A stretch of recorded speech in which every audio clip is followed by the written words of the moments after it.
country, that doesn't mean you arrest the president and put him in jail for the rest of his life. How is that different than what the administration is accusing Venezuela's Nicolas Maduro of? You're cherry picking the president's statement a little bit yesterday, as he also said yesterday the people of Honduras have highlighted to him how the former president Hernandez was set up. This was a clear Biden over-prosecution. He was the president of this country. He was in the opposition party. He was opposed to the values of the previous administration, and they charged him because he was president of Honduras.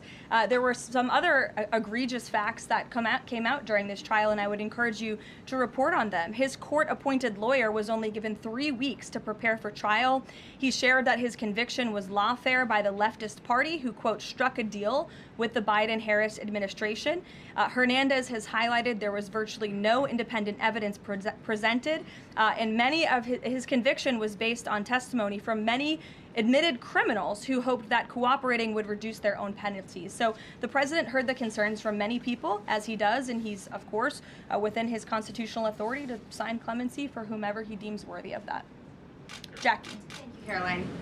Following up on Gabe's question, you said that the follow-up strike was lawful.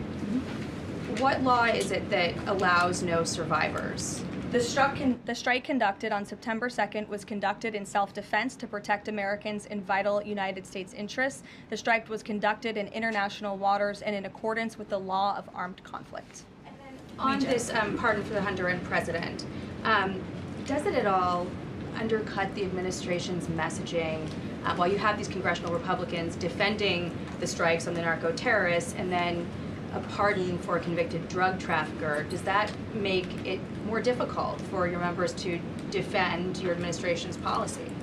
I don't think so, Jackie. I think that President Trump has been quite clear in his defense of the United States homeland to stop these illegal narcotics from coming to our borders, whether that's by land or by sea.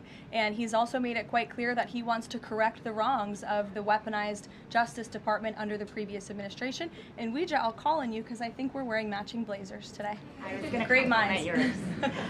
Thank you, Caroline. Sure. So just to be clear, to clarify on Jackie and Gabe, did Admiral Bradley order that second strike because there were still survivors after the initial strike? Again, as I read for you, Admiral Bradley worked well within his authority in the law. He directed the engagement to ensure the boat was destroyed and the threat of narco-terrorists to the United States was completely eliminated. So was the initial order from Secretary Hegseth, everyone be killed, and did that come from President Trump? I saw that quoted in a Washington Post story. I would reject that the Secretary of War ever said that. However, the president has made it quite clear that if narco-terrorists, again, are trafficking illegal drugs towards the United States, he has the authority to kill them. And that's what this administration is doing. And can I Danny. follow up on